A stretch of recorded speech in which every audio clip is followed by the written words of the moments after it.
Hello and welcome to a very different episode 2 of the Western Bulldogs podcast, Barclay Street, proudly brought to you by Mercedes-Benz Vans, our great friends, and God knows at times like this, you need your friends. So, Bont, welcome to you in these virtual tech times. How are you, man? I'm good, mate. I'm good. Like everyone, adjusting to life in, I guess, isolation a little bit. I'm here on my own, so I'm definitely adjusting to what the new sort of lifestyle and things look like for all of us. But going okay. It's always good to see a familiar face, albeit not in person, but through a screen. And yeah, it's a little bit of a different world we live in now through the virtual eye. So, but good to be with you, mate. Good to catch up. Well, we're on the Zoom app. So I hope it's coming through loud and clear to all of our friends out there. We're still working out the tech side of things, and I'm a bit of an analog guy. For a millennial, you're not the sharpest either with this kind of thing. So we've come up with an idea, haven't we? So if there's any alerts on our computers that come up with that sort of unpleasant ding, Yep.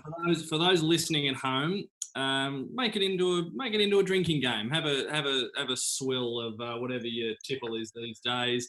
If you hear one of our alerts go off, but here's another twist potentially. How about this? You know, there used to be an old, I think, drinking game that you'd have to put your phones in the middle of the table, and if you got a message or something came through, you actually had to read out what was on it. Oh! So that. Stress. Yeah, too much risk, but that would be nice. I ask you this sincerely. So I've always thought there's a big difference between how are ya and how are you. Yep. And I think these are in these times.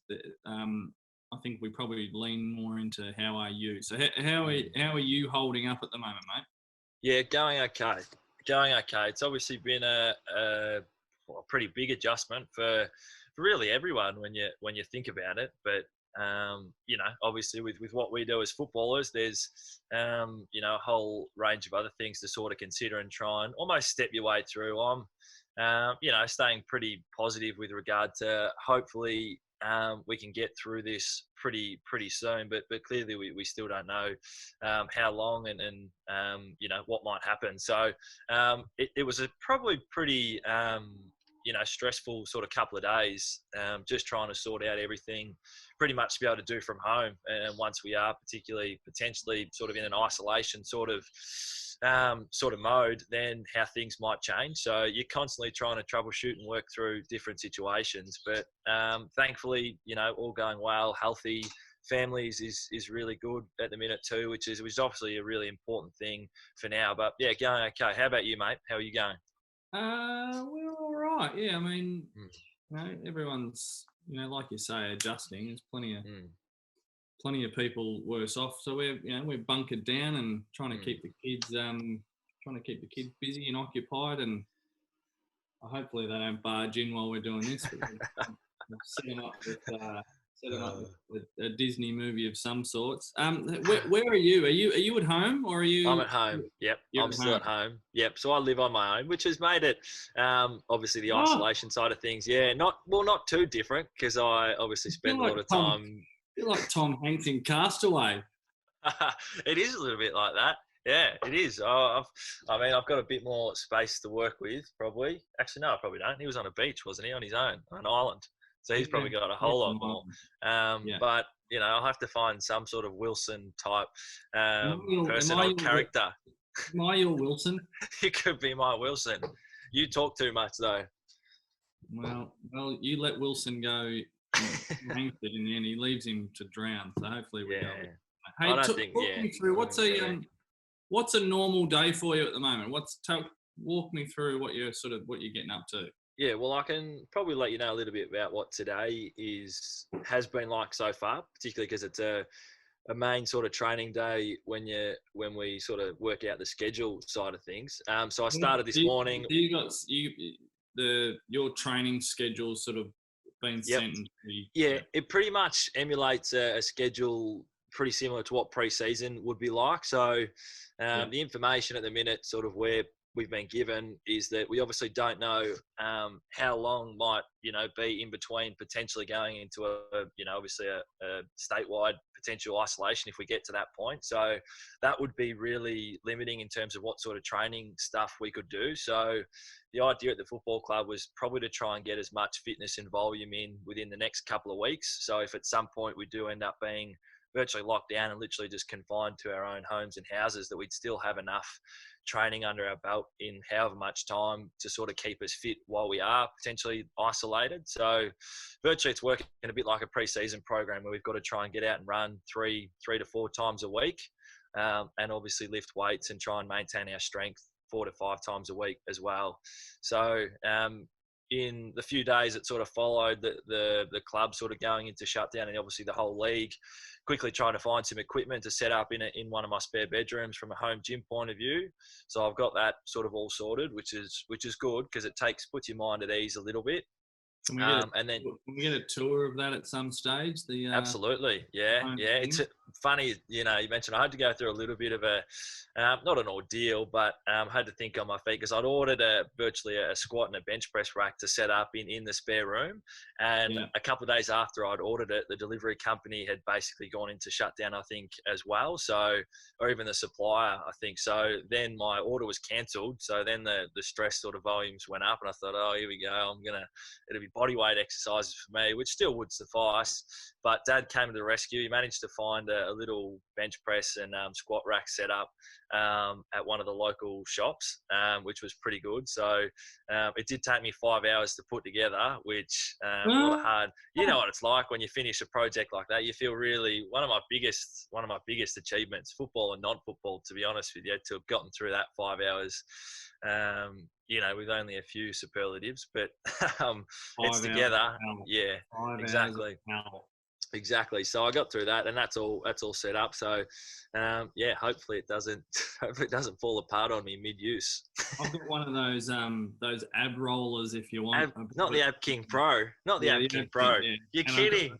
And the Thigh Master as well, if you want. Got a few of those lying around if you. Okay. I'd have to. Definitely. We could throw the net out for any Bulldog supporters out there who've got some exercise equipment that has been left dormant. Let's say it's been left dormant. Yeah. If not being used, if there's no plan. So, that's it at the minute. Yeah. Can I ask you, like, you've been in footy long enough to ride the ups and downs of good seasons and tough seasons, bad weeks, good weeks, all of that. But I imagine the last week with up to, I'm not sure how many it was in the end, but close to 80% of the footy club staff being sort of stood down. It doesn't get sort of tougher than that, I would imagine. How have you handled that? Nah, you're right. Football clubs and what they're like. We're a pretty tight-knit bunch, not just the players, but the entire staff, the entire football department, the membership, the sales.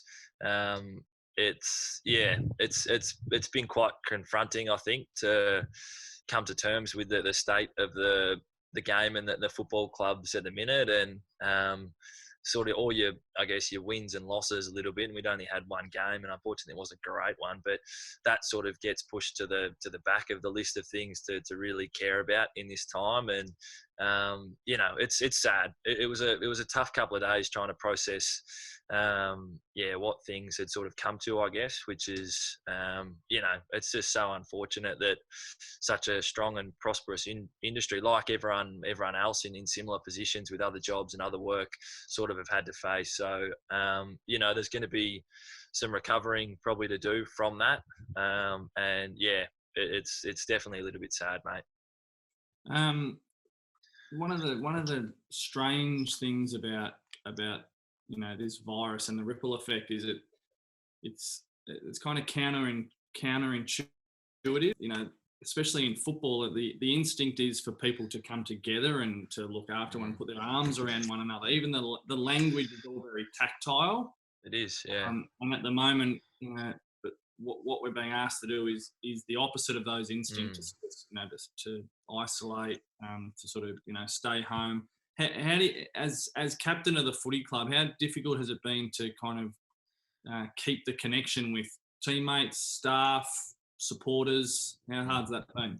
Yeah, it is. It is. It is tough because, like you said, you are so used to, in these sort of circumstances, physically putting your arm around someone, and then that's always been a strong emotional connection for literally everyone. Particularly in football clubs, you're pretty well trained to be able to do that and care for each other in a more physical sort of manner. So, it's once again, it's adjusting. Like you're just trying to do the best you can, I think, in this time, and we're sort of pretty fortunate to be going through this in an era and a time where technology is so strong and the use is so prevalent. You have so many opportunities to connect, and I think the one thing that's probably most important, and you've got to understand as well, which helps process things a lot easier, is that everyone's sort of going through it, which has this really sort of strange sort of openness, I guess, when you think about it, that a touch base here and there could mean the world to someone who may not have spoken to anyone from within the club or within your friendship group for a few hours, which you'd normally be doing probably, especially from a footy point of view, every 10 or so minutes, or every half an hour when you walk into the locker room or walk past a coach or a staff member, and that's really important. So I've tried to touch base with virtually all the list, just from a playing point of view, just to check in to see what boys are doing and how they're coping. And like I said, there's a lot that are just thinking on their feet the same way and trying to get through and get set up and adjust to the new way of training and living at the minute. How about the draftees? That must be a tough one. I mean, they're still trying to get a foothold, and the relationships are still sort of forming. Yep. That must go in your mind a little bit. It did. I felt, really not like they've been sort of robbed in a way, but you think about you think back to your sort of first season and your first year and all the experiences you're able to experience and achieve, and then reflect on, and this is one that they definitely won't forget if you're comparing experiences, but they're not going to get that first year sort of feel. And that hurts a little bit because we both went through it, a lot of players did, but once again you're just trying to support those young ones as best you can. At the minute it's a phone call here or there just to check in to see how they're coping, but most of them are, if the interstate ones have headed back home, so they're around their family, which is obviously really important as well, so they can help sort of cope through these times too. But it is, same sort of things. It's far from ideal, but everyone's just trying their best at the minute. How's the coach going? Are you in touch with Bevo much, or are you kind of just letting the dust settle at the moment? Yeah, here and there. I think once again, I spoke to him last week. We'll probably have a chat at least probably once a week just to touch base once again, just to see how both sort of parties are going, and there's always opportunities to look out for people if they're in certain circumstances. So it was hard I think, because pretty much after the game we didn't really get a chance to catch up sort of in person and even go through some sort of formal review after the Collingwood game. So once again, that's became sort of secondary to the health and safety of everyone within the game. But it's trying to stay in touch with him will be really important, because we want to try and resume things almost as normal as possible once we get back to hopefully playing at some stage. How bizarre was the experience of playing against the Pies in front of no one and getting a belting? It's a bit of a double whammy there.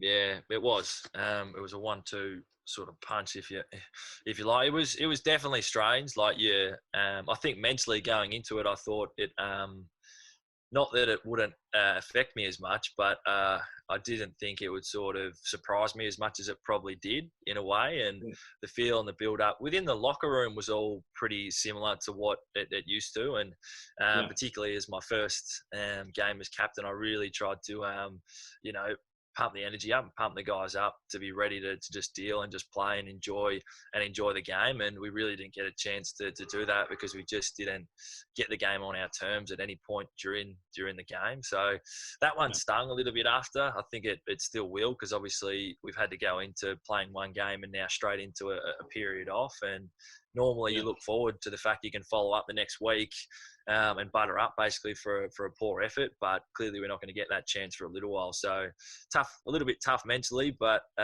we've dealt with things like this before. So, hopefully we can, continue to build on it. How tough is it to prepare for a season that might not actually get up off the ground?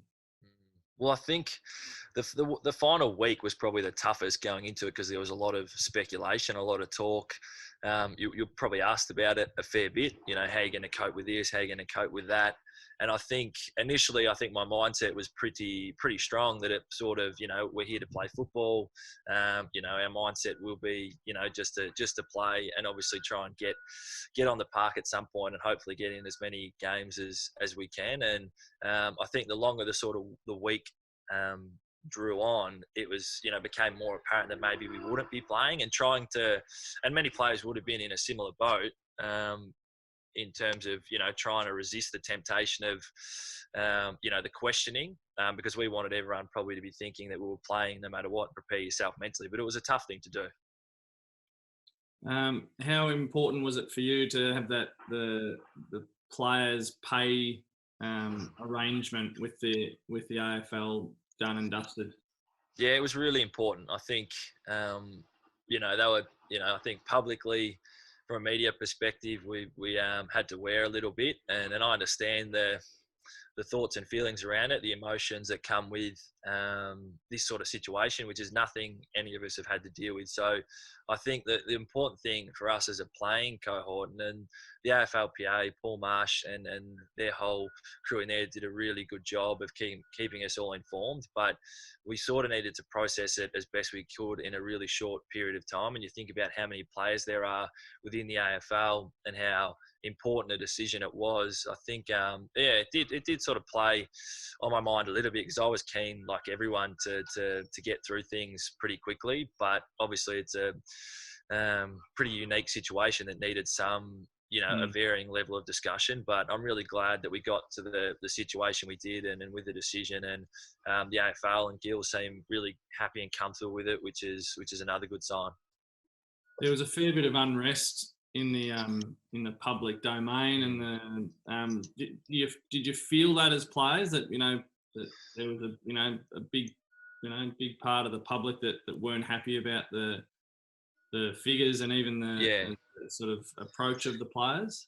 No, I think we did. Like, I made a pretty conscious effort to stay off, particularly probably Twitter as a social media platform, just because there was a lot of talk and a lot of speculation going on there. And obviously I've got my own thoughts about it, but it definitely felt like, not that we were being pushed, but there was a lot of, there's a lot of talk. So I guess the other thing about it is there's no real footy to talk about either. So it is sort of a little bit like it's exacerbated by the fact that it's probably, a really important discussion and decision that needed to be made, but there wasn't a whole heap of other discussion of any other sort of football talk. So that was as dominant. So it felt a little bit confronting, but I think once we got to a decision, there were a lot of players who were probably, comfortable with how it panned out. Are you ready for some fan questions? Because we put out the tweet and the on the Instagram, and just to remind everyone, # Barclay Street, which is, we felt like it was a pretty good idea, wasn't it? The name Barclay Street. I love it. Yeah. And man, I think it was Adrian, our boss, who came up with Adrian set out Barclay Street, and we sort of sold it as a, it's a place. It's where the home of the footy ground, of course, the Whitten Oval, but it's more of a state of mind. And I don't think we kind of expected it to take on such a significant sort of role as it has, because you're at home talking to me through a computer screen. I'm in the study hiding from 3 kids, 2 dogs. I'm not hiding the from full house. You got a full house. You've got the full house. But it does feel like, we're clinging on at the moment to this sense, a spiritual home in Barclay Street, and that's what, that's true for the supporters as well. So hopefully they embrace that. Yeah. So if you've got a question for us, make sure you # Barclay Street and send them in. And true to form, true to form, we've got a swag of questions. So I'm gonna flick them through to you. Yep. Just Let's do it, man. do your best with them. All right. Okay. You ready? Here we go. Yep. Your coffee ready? All right. Yeah, I've drank that already, so I'm flying. I'm jacked. So here's my first question for you. This is off. Okay. What are you doing coffee wise? What's your what's my routine? Well, only recently did I invest in a Breville espresso machine, and it is paying off in wonders. Fortunately, I managed to. Yeah, it took me, once again, the 5-hour sort of discussion before. It's taken me about 5 hours to work out how to bloody use the thing, because there's certain grind elements to it, the thinness or how coarse, and I've really worked it out after probably spending a good couple of hours doing it. So making my own at the minute, which is good. How about you, mate? What's your... Players really do live in a bubble, don't they? Oh, here we go. Yeah. You've moved on fast. You've moved on real fast, Murphy. 5 hours to put together a coffee machine. You forget quick. I just thought, is that a butler that just walked past you? Yeah. I told him, there's a funny video on the internet actually of a fella who's trying to do a home interview. I think it was a few years ago. And I think it's either his wife or a home, nanny or something like that's helping. And it's on a CNN show or something like that. And all of a sudden he's got a little kid that walks in on one of those table setups that they can walk through. And it's like a baby, and he slides in, he's in the background bouncing around. And then the younger brother comes in too. It's hysterical, but we could be a chance at some point. All right, you ready for question one? Yep. This is from Lee Ritchie. Lee Ritchie, a good fan of the Bulldogs family. Yep. Very prolific on social media, Lee. Yep. Current and former player you wouldn't want to be in isolation with. So is that a little pop up here? Current and former player. All right. Yeah. Okay. Straight away. Still a mate of mine, but obviously an old teammate of mine who you know reasonably well too, Nathan Rovat, as a past player. Nath, for the obvious reasons of his energy and his sort of inability to sort of turn off or switch off. I think that would be hard. I think you'd get great enjoyment for a good few hours, and then after a while it'd just be like, oh no, Nath. he runs on a high rev. Oh, high revs, big time. So he's probably a past one. Current, probably similar type of person, high revs, very funny. Billy Gowers, he's a little bit wild. He's got a wild streak, Billy, which is always entertaining in the locker room. But it's probably small doses. All right, very good. This next question too is, I hope I've pronounced this correctly. Talia Sita. Okay. I hope I pronounced that right. Yep. So you sort of hinted at it before, but how are you keeping fit? Give me a few specifics. All right. So I just came back from a run before this, which was a pretty regimented run, but just trying to get in some volume. So that's probably it. So the local sort of oval. What was it, 6.5 clicks, which is not too bad. It's a decent run. A lot of our runs are about that distance just to keep the right volume in. And then, weight room wise, it's probably all your typical bench pressing, squatting. What else I got? Step ups. I got a whole heap of banded stuff. Have you got the gym set up? Yeah, I do. Can you show us right now? Can you show us? All right, I got to be careful of showing too much. Move. Just go slowly. Don't make me dizzy. Oh, sorry, mate. Okay, right. I'm inside now. There's a lot of mess around too. I've got to be careful. Just don't spin me around. That's all. All right, mate. Here we go. Look at this. Through the hallway. All right. Let's see. Look at this, Bulldogs fans. This is like. This is inside. I'm just checking. There's nothing. All right. So this is it at this stage. Kinder vibe. Oh, here we go. Right, so I've got that's the bench press and squat rack all set up there. So that's where I'm going to do most of the work.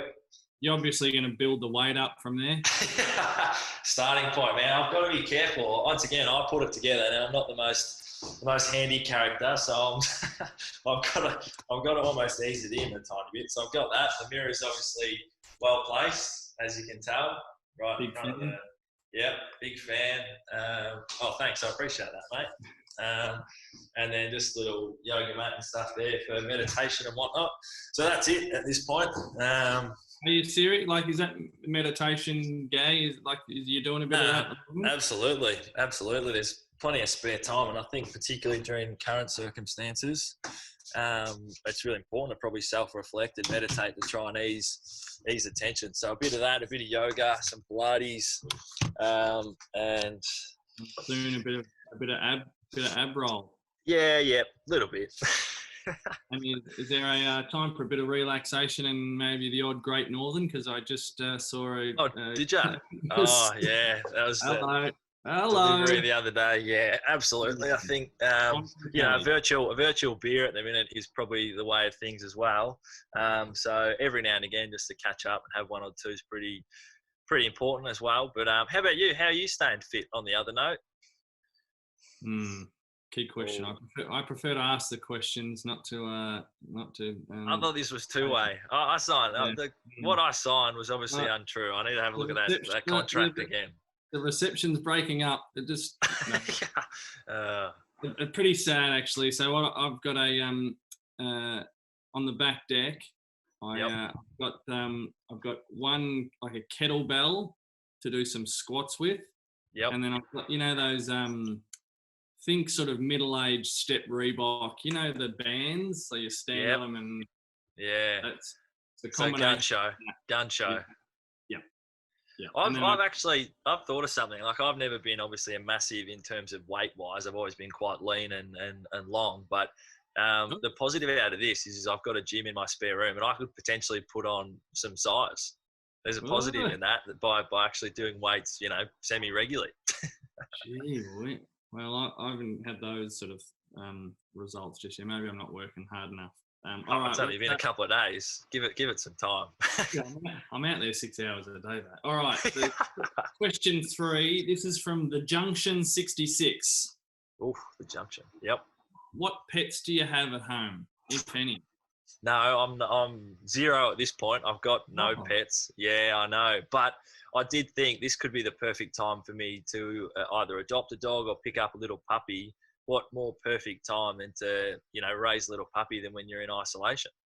Oh, I like it. Well, as you know, we adopted our Kelpie Huey. Yeah, Huey. Yeah, I think you should adopt. I think Pet Rescue should get in touch with Marcus. Might be the thing for me, I reckon. While I've got a little bit of time, particularly, and then obviously going to be home a fair bit, it could be, a little, silver lining for me, and obviously someone to keep me company. We might do a Twitter poll of what dog breed. Okay. Yeah, I'm open to that. Absolutely. And sorry, just breaking news. Just a text coming through that some of our supporters. They thought you'd be drinking Peroni, not Great Northern. So, true. Yeah, because of the Italian background. Right, okay. That's just a little bit of Well, I can't go through the whole fridge. There is a fridge there. It was more just to add to the collection. This is going to be news. Bontempelli, his wreck. All right. Question 4. This is from Brock J0303. It's a time for the classics. Let's get in nostalgia. Brock would like to know, who's your toughest opponent and why? Who's my toughest opponent and why? Another good question. I've probably been asked this question a number of times sort of throughout my career, and it seems to change a little bit because a current encounter always makes it, makes the list or makes the top of the list a little bit. But so I've played a bit, obviously midfield, a bit forward. So I sort of picked one out of each position and thought one player always struggled to get a kick on. Bit more of a run with roles when we played Geelong. It was Mark Blitzarves. And he's obviously since gone back to as a defender now, but he was the perfect matchup for me, particularly because he was tall, he was athletic, he was fit, and he was pretty strong too. So I really struggled to work out how I could actually sort of work him over a little bit, because that he was pretty challenging. And then if I was ever playing forward, whenever we played Sydney, and I got the matchup of Dane Rampy, would always he's such a good defender, and he's a tough opponent. He's pretty physical, he's smart, he backs his read. And he plays undersized, but incredible player, Dane Rampy. There you go. Blitzarves and Dane Rampy for you, Brock. Good stuff. All right, this is Jason MF. This is a question from him. In isolation, what's your TV show that you're going to? What's getting you through these times of the big slowdown? Yeah, big question. Important answer. One I just finished, actually, which I wonder if you're across. I hope you've seen it, because it's by a good friend of yours and mine, 80 Brown. Have you watched the test at all yet? Yes, I have. Mate, how good is it? Mate, unbelievable. He was a star, 80 Brown, and he obviously put together a couple of our documentaries. You did a fair bit of close work with him within the Bulldogs ones. But yeah, I've watched the test, so that got me through the last week. And then I'm just about to start Ozark, which I also know you're a fan of, season 3. So Marty and Wendy, they're back. Buckle up is all. Yes, really. Strap yourself in. You know how. So, and quick shout out to 80 Brown and the test. So you've got to go onto Amazon Prime to watch Amazon the test. Prime. Yeah, free trial for those of you out there who are going to watch it real quick. You don't even have to pay a cent. How good's that? Oh, look at that. Bont's bargains. Shades of days gone by. Ozark. You know how often these Netflix shows, how they take a few episodes to set it up, and then it sort of then the payoff. Yep. Ozark season 3. It hits the ground running. None of that. Wow. It just straight into high octane. Yep. I love it, but it stresses me out. Jeez, but it's great. We're both in tune there with Ozark, so we might do a little Ozark tune in next week just to see where. Oh, that would be good, actually. Yeah. I just finished episode 3, so for anyone okay, you're ahead. Yep. If you want to join in the Bulldog Ozark chat, Noah's Ozark. Anyway, whatever. This is the last. Actually, this is the last question. Our last one for today. It is a very key question. I'm a bit curious about this myself. I've forgotten who sent it through. But the question was, no. Why does Bevo call you the Stallion? The Stallion. Wow. Technically, it's probably a better question for Bevo. So I can only really formulate an opinion on what I might think it is. The question's from Debbie, by the way. So Debbie, thank you for your question. Thanks, Debbie. Appreciate that. The Stallion. Well, it originated, I think, after I had a nickname for him, which people might have heard, but he is affectionately referred to, or I do anyway, as the Bison. And that's what I understand is because of his physical stature. He's, resembles a quite,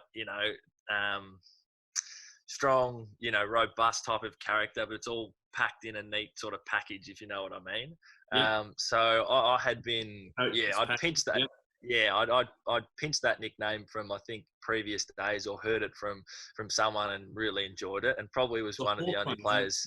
Yeah, it was, and I was probably one of the only players who had the nerve to call him the Bison, and it's sort of stuck. And I think then he felt like he needed to follow up. So the Stallion, I can only sort of, the link maybe it's my Italian sort of heritage, being potentially the Italian Stallion. Rocky Balboa. Yes, correct. So I think that's it, and maybe the fact, long legs, long arms, the sort of long-limbed character. Maybe it's horse-esque. I don't know.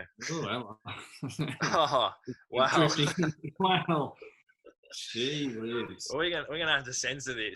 There's gonna have to be a rating. I think we were gonna go down that path, but I think there's might be some extra questions next week. Oh no, another little sponsor. Very good. Hey mate, it's bloody good to see you. Really lovely to hear your voice, see a smile on your face. Looking forward to doing a few more of these. Can't wait till when we're in person. But Yep. I think in times like this, the more we can catch up and give a bit of an insight and let the Yep. supporters know how you guys are doing, and we might get a few players to join us at different times. Yep. Guess it'd Is be there great, I reckon. anything you want to say to the supporters? Oh, I think I sent a message out the other day, which I think went on Instagram and all the socials, just in regards to, particularly, taking care of yourselves and, first and foremostly yourself and others, but, all the key things around, trying to keep yourself healthy, wash your hands, stay home if you have to, or if you can, I think really just to really try and beat this thing. And I think if we're all acting accordingly, we can get past this thing. So that's the one. Stay with us. We'll try to bring you as much insight as we can during these times, but stay well, keep yourself healthy, and that's it. Continue to fight through this. Nice one, Skip. Yeah, and I just want to echo that these are really tough times for families and for everyone. So make sure you look after yourselves, keep in touch with each other. We'll do our best to keep you up to date with what's happening with the footy club and what's happening with the players, and we all count down the days until we can see them back out on the field. But at the moment, we know that we've got bigger fish to fry. So just want to again thanks to Mercedes-Benz Vans who sponsor this podcast and allow us to do it in the first place. So thank you very much. Thanks to all our friends, all our supporters, sending you as much love as we can at the moment, and we'll catch up with you soon. And Bont, I'll talk to you soon. You get back to that gym and get that, make some space for that ab roller, my friend. Yeah, thank you very much. God bless you. See you, mate. Catch you soon.